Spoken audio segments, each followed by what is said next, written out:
नमस्कार विद्यार्थी मित्रांनो, मी प्राध्यापक किशोर कदम सर. आपल्या डिक्रिएटिव्ह चॅनल मध्ये तुमचं स्वागत. अल्जेब्राचे किती चॅप्टर झाले? आपले पूर्ण 4 चॅप्टर कंप्लीट केलेत.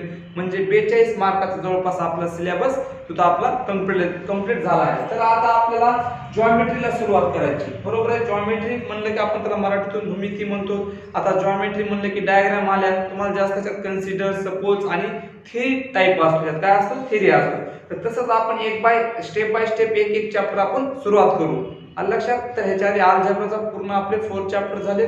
तर तुम्ही त्याची पूर्ण रिव्हिजन करा. काय अडचण असेल कोणाला त्याचे पूर्ण आपले व्हिडिओ पूर्ण जर तुम्ही आपल्या चॅनलला चॅनलचं जर वरी नाव टाकलं तर तुम्हाला पूर्ण व्हिडिओ तिथं तुम्हाला दिसतील. तर आपण सर्व ते आजपर्यंत ते 4 चॅप्टर झाले. तर आता आपल्याला जॉमेट्री सुरुवात करायची. आज फर्स्ट चॅप्टर सुरू करायचं सिमिलॅरिटी. आता पहा, सिमिलॅरिटी म्हणजे काय? समरूपता. समरूपता मराठीतून काय म्हणतात? समरूपता. नावातच आहे सिमिलॅरिटी म्हणजे काय? समरूपता. तर आता त्याचा फर्स्ट पॉइंट आपल्याला काय शिकायचं आहे? The ratio of the area of true triangle. Ratio of the area of true triangle हे आपल्याला शिकायचं आहे. बरोबर आहे. तर पहा आता, तर ह्याच्यामध्ये पहा नावातच आहे ratio of area of true triangle. दोन ट्रायंगल आहेत, त्या दोन ट्रायंगलचा काय घ्यायचं आहे? रेशो. तुम्ही आतापर्यंत शिकला असता ट्रायंगलचा फॉर्म्युला 1/2 बेस इनटू हाईट. बरोबर आहे. तेच टाइप मध्ये तर आपल्या इथे पुस्तकात 2 डायग्राम दिल्यात. मी त्या 2 डायग्राम काढतो. तर पहा व्यवस्थित इथे काय म्हणतंय? 2-3 अशा डायग्राम दिल्यात. बरोबर आहे. हा, 2 डायग्राम काढू इथे आधी सर्वप्रथम. तर पहा, हा, तर डायग्राम इथे नाव दिलेलं आहे ए बी डी सी. बरोबर आहे. तर पहा इथे काय नाव आहे? P Q R. तर मध्ये आहे एस. आता तुमच्या लक्षात येत असेल एबीसी ट्रायंगल आहे, पीक्यूआर ट्रायंगल आहे. पहा आता ह्याच्यात काय करायचं आपल्याला? एडी आणि पीएस काय हाईट आहे. हाईट कधी स्ट्रेट मध्ये असतो. ते स्लॅन्ट हाईट असते, जे तिरकस उंची त्याला म्हणतो. ते आपल्या इथं नाही, नंतर पुढे शिकायचं आपल्याला. तर पहा आता ह्याच्यामध्ये आपण काय लिहू शकतो? मी समजा असं लिहिलं इन ट्रायंगल पीक्यूआर. पहा लक्ष द्या फक्त व्यवस्थित. सुरुवातीला ह्या ट्रायंगलचं घेऊ आणि नंतर ह्या ट्रायंगल घेऊ. दोन्हीपैकी कोणते तुम्ही सुरुवातीला आधी घेऊ शकता. पहा आता मी लिहू शकतो इन ट्रायंगल एबीसी. ह्याच्यात बेस कोणता? बेस खालचा असतो. हाईट काय असते? त्याला सरळ जी स्ट्रेट मध्ये असते हाईट म्हणतो. आणि हा बेस बीसी काय झाला? बेस. मग मी लिहितो AD is the height. AD is the height and BC काय झाला? बेस. बीसी काय झाला? बेस. मग असं घ्या BC is the base. BC is the base. हे तुमच्या पुस्तकात दिलंय. मी तेच इथे लिहिता. आता ह्याच्यात पण तसंच लिहिणार तुम्ही. इथे काय लिहिणार? In triangle PQR AD. इथे PS सॉरी हा PS पा PS इज द काय ना हाईट. PS काय? हाईट. मग मी लिहिणार PS is the height and QR is the base. QR is the base. पहा हाईट म्हणजे उंची. आपल्या हाईट म्हणजे उंची, बेस म्हणजे पाया. हे लक्षात आलं. आता ह्या दोन ट्रायंगलचा काय करायचं आपल्याला? रेशो. दोन ट्रायंगलचा रेशो. पहा ह्याचा आणि ह्याचा दोन्हीचा रेशो करायचा आहे. तर मी असं लिहू शकतो area of triangle ABC upon area of triangle PQR. Area of triangle PQR equal to area of ट्रायंगलचा फॉर्म्युला माहिती सर्वांना 1/2 base into height. Base into height upon 1/2 base into height. पहा बरोबर आहे. तर पहा आता इथे लिहू. इथे 1/2 काय होणार? कॅन्सल होणार. म्हणजे काय राहणार? बेस. आता पहा पहिल्या ट्रायंगलचा बेस काय? BC आणि हाईट काय? AD. BC into AD upon ह्याचं काय येणार? बेस QR इनटू हाईट काय? PS. हे 1/2 कॅन्सल होणार. जर असं असेल तर बघा तुम्ही असं लिहू शकता. पुढे असं लिहू शकता area of triangle ABC upon area of triangle PQR equal to BC into AD upon QR into PS. हे तुम्ही असं लिहू शकता. मग आता ह्याचं एक वाक्य लिहायचं. फक्त वाक्य काय लिहायचं बघा? The ratio of the area. ह्याचं इथंच लिहायचं. पहा therefore the ratio of the area of two triangle of two triangle is equal to the ratio of the product म्हणजे गुणाकार of the product of their bases and corresponding side. बघा आता तुम्ही म्हणता सर आम्ही एवढं कसं लक्षात ठेवायचं, तर मी एकच सांगतो, लक्ष द्या फक्त. The ratio of the area, इथे काय म्हणते, the ratio of the area of two triangle, बरोबर आहे, दोन ट्रायंगलचा रेशो इज इक्वल टू आहे. पुढे काय म्हणते, the ratio of the product of their base and corresponding side. तेच आहे मग इथं, बेस अँड करस्पॉन्डिंग साइड मग आहे. मग हे लक्षात ठेवा स्टेटमेंट. हे झालं आता ratio of area of two similar triangle. तुम्हाला याच्यात काहीच लक्षात येत नसेल, एवढंच लक्षात ठेवा की दोन ट्रायंगलचा रेशो इक्वल टू काय असतो, base into height upon base into height. हे समजलं असेल, बरोबर आहे. आता ह्याच्यानंतरचा ह्याच्यातली पहिली कंडिशन बघू आपण. If the height of the both triangle are equal. Height जर इक्वल असेल, जर ट्रायंगलची काय इक्वल असेल, हाईट जर इक्वल असेल, तर काय प्रॉपर्टी असतील पहा, लक्ष द्या. 2च मिनिटात सांगतो. हा तर काय सांगतोय पहा, तर काय म्हणतोय, if the height of the both triangle are equal. जर दोन्ही ट्रायंगलची जर हाईट इक्वल असेल तर काय राहते, म्हणजे हाईट इक्वल असली हाईट काय होणार, कॅन्सल होणार. तुमच्या पुस्तकात कशा डायग्राम दिल्यात पहा, इथे मी 2च मिनिटात काढतो. हा असा ट्रायंगल आहे समजा, इथे एक दिलाय ट्रायंगल. ह्या दोन्ही ट्रायंगल मध्ये काय सेम आहे, हाईट सेम आहे. इथे ए बी सी, एच म्हणजे हाईट आहे, इथे बी पी क्यू आर, इथे एस आहे, आणि काय हाईट. तर मग आता ह्याच्यात कसं घ्यायचं, तुमच्या लगेच लक्षात येत असेल. तुम्ही म्हणता सर हा झाला बेस, ही झाली हाईट, इथे काय नाव आहे, डी आहे, बरोबर आहे. ए डी झाली हाईट, इथे पी एस झाला हाईट. हे लक्षात आलं. तर मग आता ह्याची प्रॉपर्टी कसं सांगतात, मग एवढं लक्षात ठेवायचं. Area of triangle ABC upon area of triangle PQR, base into height. दोघांची हाईट सेम आहे, वापरा फॉर्म्युला. बेस काय आहे, BC इनटू हाईट काय आहे, H अपॉन याचा बेस QR इनटू हाईट. म्हणजे हाईट कॅन्सल, म्हणजे काय राहणार, BC अपॉन QR. मग फर्स्ट कंडिशन काय लक्षात ठेवायची, the ratio of the area of two triangle, but the ratio of the area of two triangle with equal height is equal to the ratio of the corresponding side. म्हणजे जर एवढं लक्षात ठेवा, आपल्या मराठी भाषेत हाईट जर सेम असेल तर फक्त बेस शिल्लक राहतो, आणि त्याच्यानंतर खाली तुमच्या पुस्तकात तिसरी प्रॉपर्टी दिली आहे, जर बेस सेम असेल तर काय शिल्लक राहणार, हाईट शिल्लक राहणार. एवढंच लक्षात ठेवा. ह्या तिन्ही कंडिशन. तिसरी बी कंडिशन तुम्हाला पुस्तकात प्रॉपर्टी दिली पहा, मी इथे रीड करतो. The ratio of the area of two triangle which equal base, इथे काय होतं, equal height with equal base is equal to the ratio of their corresponding height. तिथे काय ना, करस्पॉन्डिंग साइड. या 2-3 प्रॉपर्टी लक्षात ठेवा. तुमच्या पेज नंबर तुम्हाला 3 वर ऍक्टिव्हिटी दिल्या, तुम्ही ते तिन्ही ऍक्टिव्हिटी तुम्ही करू शकता होमवर्क साठी. जर तुम्हाला 3 प्रॉपर्ट्या समजला असेल तर. आपण काय सांगितलं, दोन ट्रायंगलचा रेशो घेतला सुरुवातीला, बेस इनटू हाईट घेतलं. नंतर आपण काय केलं, त्याच्यानंतर हाईट सेम असल्यावर बेस शिल्लक राहतो, आणि जर बेस सेम असेल तर हाईट शिल्लक राहतो. एवढं एक तुम्हाला लक्षात ठेवणं आवश्यक आहे, बरोबर आहे. तर हे गोष्टी लक्षात ठेवा.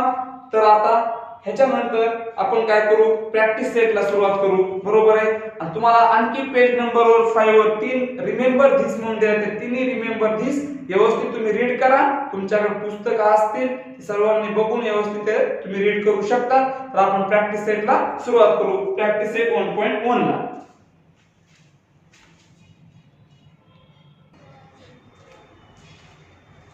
तर पहा, आपण फर्स्ट प्रॉब्लेमला सुरुवात करू. फर्स्ट प्रॉब्लेम आहे, base of the triangle is 9 and height is 5. म्हणजे एक ट्रायंगल आहे, त्याचा बेस दिलाय 9 आणि हाईट दिली 5. पुढे काय म्हणतंय, बेस ऑफ द अनदर किंवा other triangle is 10 and height is 6. Find the ratio of the area of this triangle. काय किती सोपा क्वेश्चन आहे, त्याच्यात काय म्हणलंय का नाही, फक्त आपल्याला दोन ट्रायंगल आहेत, त्यांचा बेस दिला, हाईट दिला, त्या दोघांचा काय काढायचा आहे, रेशो.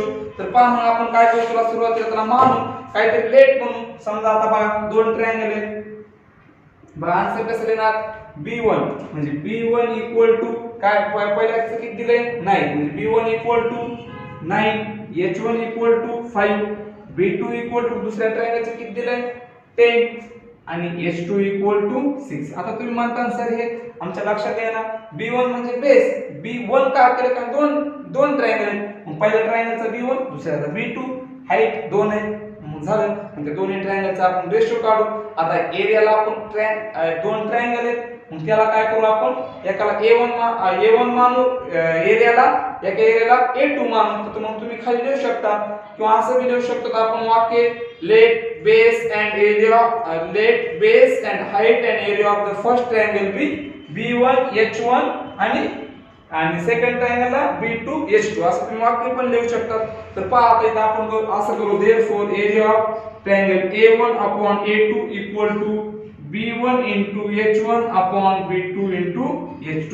फक्त इथं बघा रिझन द्या. इथं रिझन काय द्या तुम्हाला रिझन काय सांगितले ratio of the remember this म्हणजे जे तिसरं दिलंय का the ratio of the area of two triangle is equal to the ratio of the product of their base and corresponding side. इथं असं रिझन द्या. आलं लक्षात रिझन काय द्यायचं तुमच्या रिमेंबर दिस म्हणजे जे पुस्तकात दिलंय the ratio of the area of two triangle ratio of the area of two triangle is equal to पाठ करायची गरज आहे का the ratio of the area of two triangle is equal to the ratio of the product their corresponding base and height. आता इथे किमती ठेवू b1 9 आहे h1 5 आहे अपॉन b2 10 आहे इनटू हे काय 6. करा कॅल्क्युलेशन 3 दुनी 6 3 त्रिक 9 5 1 5 5 दुनी 10 म्हणजे काय शिल्लक राहिलं 3 into 1 3 2 into 2 4 म्हणजे 3/4 आपलं आन्सर आलं. मग खाली लिहू शकतात a1 upon a2 equal to 3/4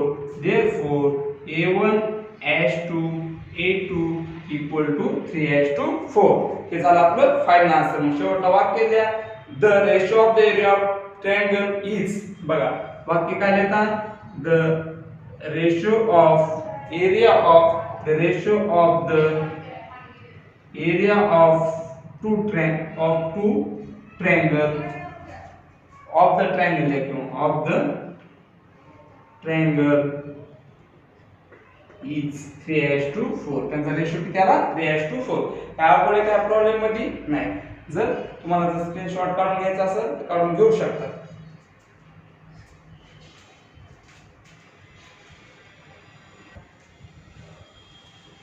तर पहा विद्यार्थी मित्रांनो आता सेकंड प्रॉब्लेमला आपण सुरुवात करू. सेकंड प्रॉब्लेम मी इथे तुमच्या आपल्या इथे बोर्डवर लिहिलेला आहे. सेकंड प्रॉब्लेम काय म्हणते पाहू BC परपेंडिक्युलर AD. पहा BC हे BC परपेंडिक्युलर आहे AB वर आहे. परपेंडिक्युलर म्हणजे कसं हे असं एखाद्या लाईनवर एखादी लाईन परपेंडिक्युलर असणे बरोबर आहे. तर पहा मग काय म्हणतो AD परपेंडिक्युलर AB AD हे पाहिजे AD कशावर परपेंडिक्युलर आहे AB वर आहे असं आहे परपेंडिक्युलर म्हणजे ही रेस तुम्ही इथपर्यंत कुठपर्यंत वाढू शकता ही बी वाढू शकता. तर पहा मग आपल्याला पुढे काय म्हणतंय बघू BC दिले आपल्याला 4 हे BC 4 आहे AD कुठे 8 आहे आणि फाइंड द ह्या दोघांचा रेशो. आता मला सांगा किती सोपं आहे. तर दोन ट्रायंगल दिसले ABC ABD ह्या दोन ट्रायंगल मध्ये काय सेम आहे एवढं जर तुमच्या लक्षात आलं तर इथं क्वेश्चन संपला. म्हणजे ह्याच्यात बेस सेम आहे बरोबर आहे. दोन्ही ट्रायंगल मध्ये बेस एकच आहे. मग तुम्ही आता खाली लिहू शकता इन आन्सर मध्ये in triangle ABC and triangle ADB काय सेम आहे have same base सेम आहे height base same have base AB. बघा in triangle ABC and triangle ABD have same base AB. Base काय सेम आहे. Base same आहे म्हणल्यावर base कटणार फक्त शिल्लक राहणार हाईट. मग असं लिहू शकता तुम्ही खाली therefore area of triangle ABC upon area of triangle ADB equal to base into height असते फॉर्म्युला 1/2 बेस into height. तर बेस 1/2 कॅन्सल होणार. मग आता इथे बेस सेम आहे म्हणजे फक्त काय राहणार त्याची हाईट राहणार.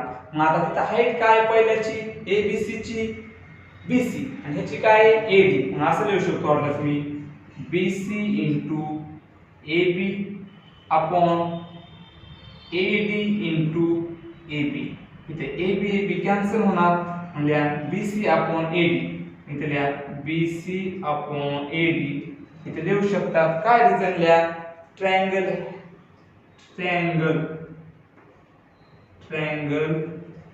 have काय सेम आहे triangle have equal base. Triangle have equal base एवढं जरी रिलेशन दिलं तरी चालते. ट्रायंगल have इक्वल बेस त्यांचा बेस कसा इक्वल आहे. मग आता लिहा BC किती आपल्याकडे 4 अपॉन AD 8 4 1 4 4 2 8 म्हणजे दोघांचा रेशो किती आला 1/2. शेवटचा आन्सर असा लिहू शकता area of triangle ABC upon area of triangle ADB equal to 1/2. हे झाला त्यांचा रेशो. आलं लक्षात एवढा रेशो काढा म्हणलं तर 1-2 मार्कासाठी विचारू शकतात. तर ज्यांना स्क्रीनशॉट मारायचा असेल तर काढून घ्या.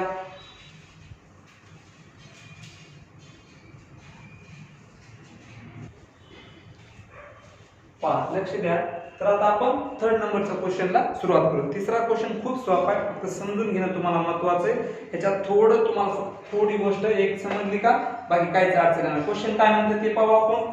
सेगमेंट PS बघा segment PS perpendicular segment RQ बरोबर आहे. हे RQ असं वाढत चाललंय ह्याच्यावर काय परपेंडिक्युलर. पुढे काय म्हणते सेगमेंट QT पाहिजे QT परपेंडिक्युलर PR वर. परपेंडिक्युलर जे परपेंडिक्युलर आहे ना ज्याच्यावर त्याला बेस लक्षात ठेवायचं. आणि काय परपेंडिक्युलर ती म्हणजे हाईट. असं जरी तुम्ही मराठीत सोप्या भाषेत लक्षात ठेवायचं. आता पहा हे कशावर परपेंडिक्युलर टाकलंय PR. PR 100% बेस झाला. इथं बघा कशावर टाकलंय परपेंडिक्युलर RQ काय झाला बेस झाला. काय करणार आपण इथे पुढे काय म्हणते RQ दिले 6 RQ दिले 6 PS दिले 8 आणि PR दिले 12. तर लक्ष द्या विद्यार्थी मित्रांनो खूप सोपा क्वेश्चन आहे. तर आता आपण काय करू आपण एरिया ऑफ ट्रायंगलचा फॉर्म्युला वापरू 1/2 बेस इनटू हाईट. बाकी त्याला काय करायची गरज नाही. तर पहा तर हे तुम्ही सगळं आन्सर मध्ये लिहिलं तरी चालतं. जॉमेट्री मध्ये जेवढं तुम्ही जास्त लिहिता हे फक्त आपल्या डायग्राम विषयी बघून लिहिलं. हे पूर्ण आन्सर मध्ये जरी लिहिलं तुम्हाला तर काही जर आठवण नाही तुम्हाला अर्धा 1 मार्क इक्यास्टूच्या टेपला भेटू शकते. आलं लक्षात. तर आता आपण खाली लिहू आन्सर मध्ये area of triangle equal to 1/2 base into height. हा तर फॉर्म्युला आहे. हे तर लक्षात आलं. एरिया ऑफ ट्रायंगल आता सुरुवातीला काय करू एरिया ऑफ ट्रायंगल PQR चालू इथे लिहितो area of triangle PQR into 1/2. आता बेस काय बघा PQR हा ट्रायंगल दिसला का PQR. मग आता पहा ह्या PQR मध्ये ही तर काय झाली हाईट. बेस राहिला काय हा RQ झाला बेस. कारण की पूर्ण वाढत चाललंय पुढे म्हणजे RQ काय झाला बेस. मग मी तिथं असं लिहू QR बेस इनटू हाईट काय PS. पहा किमती ठेवू 1/2 इनटू QR किती आपल्याकडे 6 PS किती 8 करा कॅल्क्युलेशन बेचो 8 साइन बेचो 8 साइन चो किती होणार. पहा कुठं काय चुकते का 6 8 सॉरी इथे PS 6 आहे ना बरोबर आहे. तर इथे काय येणार मग 6. पहा इथे काय येणार बेत्रिक 6 गुणिले 3 किती होणार 18. म्हणजे आपला आन्सर काय आलं area of triangle PQR equal to 18 units. 18 units वाटलं त्याचा स्क्वेअर लिहा कारण एरिया आहे बरोबर आहे. हे काय झालं आपला एरिया निघाला कशाचा PQR चा. पण आपला काढाय काय सांगितले QT हे काढायला सांगितले. झालं. मग आता काय करू तर PQR ह्याला डबल एरिया ऑफ ट्रायंगलचा फॉर्म्युला वापरू आणि बाकीचा आपला सोडवू शकतो आपण. मग आम्ही आता असं लिहू शकतो म्हणजे आल्सो एरिया ऑफ ट्रायंगल पहा सोप्या स्टेपने सांगालो मी एरिया ऑफ ट्रायंगल PQR बरोबर आहे. Area of triangle PQR equal to पहा बेस इनटू हाईट. मग आता मला सांगा हे ट्रायंगल घेतला ह्याच्यात काय येणार ह्याचा बेस PQR घेऊया. PQR ना PQR तर हे काय झाला बेस. ही काय झाली त्याची हाईट. मग बेस काय area of triangle formula 1/2 base into height. तर पहा 1/2 into base PR into height काय झाली TQ. मग काय नाही तर TQ ठेवा. हे तर आला, ह्याचा एरिया आला आपल्याकडे 18. मग पहा कॅल्क्युलेशन 18 इक्वल टू 1/2 PR काय PR 12 इंटू TQ आपल्याला काढायचे.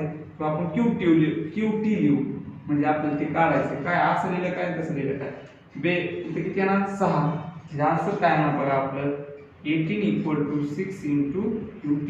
इकडे आणू आपण 18/6 18 म्हणजे QT आपलं किती आलं QT इक्वल टू 3. आलं लक्षात. काय प्रॉब्लेम असेल तर तुम्ही नाही का कमेंट बॉक्स मध्ये कमेंट करून विचारू शकता. समजलं नसेल तरी विचारला, समजलं असेल तरी बी कमेंट करू शकता. त्याच्यावर हे लिहून घ्या किंवा स्क्रीनशॉट काढून घ्या.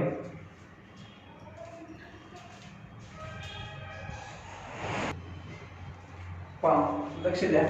तर आता हा 4 नंबरचा क्वेश्चन खूप सोपा क्वेश्चन आहे. फक्त इथे तुम्हाला एक फसवण्यासाठी हिने काय केले पहा. तर आपल्याला काय म्हणते तर ही तुम्हाला इथे नाही का ह्याची हाईट दिली नाही. फक्त व्यवस्थित लक्ष द्या, मी आज तुम्हाला समजून सांगतो पहा. हा क्वेश्चन काय म्हणते ते बघू आपण. AP perpendicular. AP perpendicular BC. हे सर्वांना कळते. AD आणि ह्या BC लाईन कशा आहेत पॅरलल. ते एकमेकांना छेदतात का नाही, त्याला म्हणतात पॅरलल लाईन. बरोबर आहे. आता पुढे बघा to find ABC H2 BCD. इथे दोन ट्रायंगल दिसतात का तुम्हाला. बघा लक्ष द्या विद्यार्थी मित्रांनो, ट्रायंगल दिसते दोन. हा एक ट्रायंगल दिसतो बघा. तर मला सांगा त्या दोन्ही ट्रायंगल मध्ये तर तुमच्या लक्षात येईल की बेस सेम आहे. बरोबर आहे. आता तुम्ही म्हणता सर ABC ची हाईट AP आहे पण BCD ची हाईट काय. बरोबर आहे. हाईट इथं हाईट होऊ शकत नाही.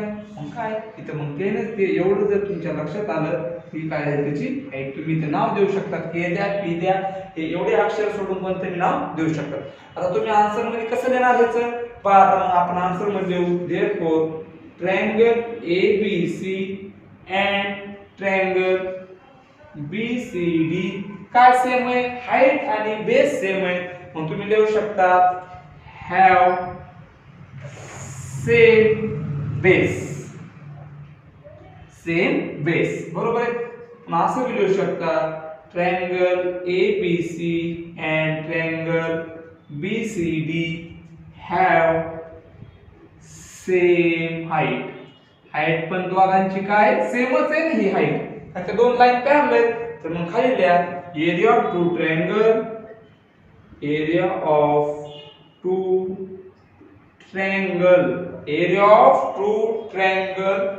of equal bases and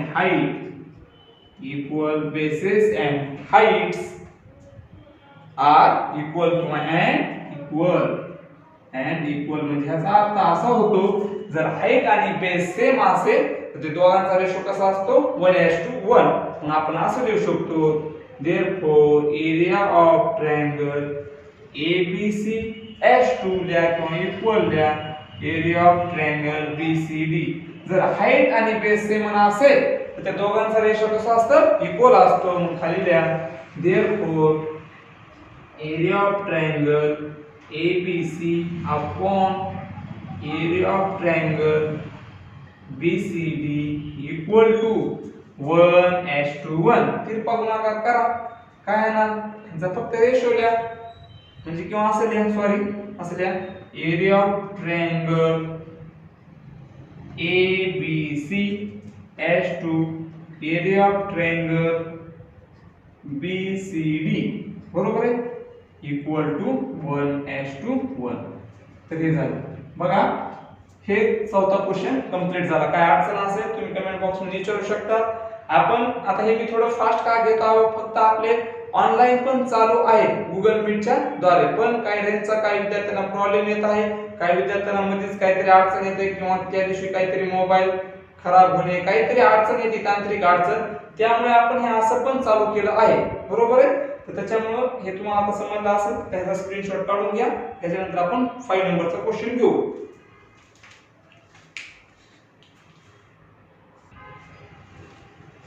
तर पहा आजच्या लेक्चर मधला हा शेवटचा प्रॉब्लेम असेल. तर आपण उद्या नाही का नंतर नवीन पॉइंट्स, आपण नवीन थेरम, आपला बीपीटी थेरम, महत्त्वाचा थेरम घ्यायचा आहे. आता हा शेवटचा क्वेश्चन मधला मी एक प्रॉब्लेम फक्त मी घेणार आहे, बाकीचे तुम्हाला करायचे. फक्त समजून घ्या, फक्त एक समजला तुम्ही बाकीचे करू शकता, हे मला विश्वास आहे. पहा, PQ परपेंडिक्युलर, PQ परपेंडिक्युलर कशावर आहे? BC वर. AD परपेंडिक्युलर कशावर आहे? BC वर. आता पहा हे काय म्हणतंय, फाइंड द फॉलोइंग रेशो, यांचा रेशो करायचा आहे. काहीच करायचं नाही बघा, लक्ष द्या. फक्त आता आपण दोन ट्रायंगल लिहू. फर्स्ट प्रॉब्लेम जे आहे ते लिहितो. पहा, लक्ष द्या म्हणजे समजून घ्या, फक्त खूप सोपा प्रॉब्लेम आहे. तर पहा, दोन ट्रायंगल बघू. PQB दिसला. PBC बघा, लक्ष व्यवस्थित लक्ष द्या, फक्त काय सेम आहे ते सांगायचं. PQB PBC बघा, PQB PCB म्हणजे ह्याच्यात सेम काय दिसतंय तुम्हाला? PQ म्हणजे हाईट सेम आहे, मग हाईट सेम आहे, उरलं फक्त काय? बेस. कारण बेस ह्याचा BQ ह्याचा BC केलाय. आलं लक्षात? तर मग असं वाक्य लिहा, therefore triangle PQB and triangle PBC have काय सेम आहे बघा, have same height. काय सेम आहे? हाईट सेम आहे. कोणती हाईट? PQ. आलं लक्षात? मग खाली लिहा, therefore area of triangle PQB upon area of triangle PBC equal to height same, height कटलं राहिला बेस. आता बघा, PQB चा बेस काय? BQ आणि पुन्हा PBC चा बेस काय? BC. चला, फक्त इथे रिझन काय लिहायचं? Triangle having same having equal height, same equal height. आलं लक्षात? आता पहा, दुसऱ्या ह्याचं तुम्ही लगेच मी तोंडी सांगतो, तुम्ही बाकीचं करू शकता. PBC ABC बेस सेम आहे. काय बेस? बेस सेम इथे द्या, हॅव सेम बेस. काय ते? सेम बेस BC झालं. तेच करायचं. आलं लक्षात? तर आज आपण इथं हे तुम्ही स्क्रीनशॉट काढून घ्या. आजच्या व्हिडिओमध्ये आज इथं आपण थांबू. सर्वांनी व्यवस्थित व्हिडिओ बघा. काय तुम्हाला कमी जास्त वाटत असेल किंवा अडचण असेल त्याच्यामध्ये कमेंट बॉक्समध्ये तुम्ही कमेंट करू शकता. आणि अशा प्रकारे आजपासून आपण सिमिलॅरिटी हा चॅप्टरला सुरुवात केली. फर्स्ट एक्सरसाइज याच्यात झाली, थोडा मोठा झाला व्हिडिओ. इथून पुढे मी छोटे व्हिडिओ करण्याचा प्रयत्न करतो. तर ह्याच्यानंतर आपला उद्या बेसिक प्रोपोर्शनॅलिटी थेरम म्हणजे BPT हा थेरम शिकायचा आहे. नंतर 1 पॉइंट काय काय तुम्हाला कॅन्सल केलेला आहे तो सिलेबस कट करूनच मी बाकीचं शिकवणार आहे. आलं लक्षात? तर आज इथंच आपण थांबू. धन्यवाद.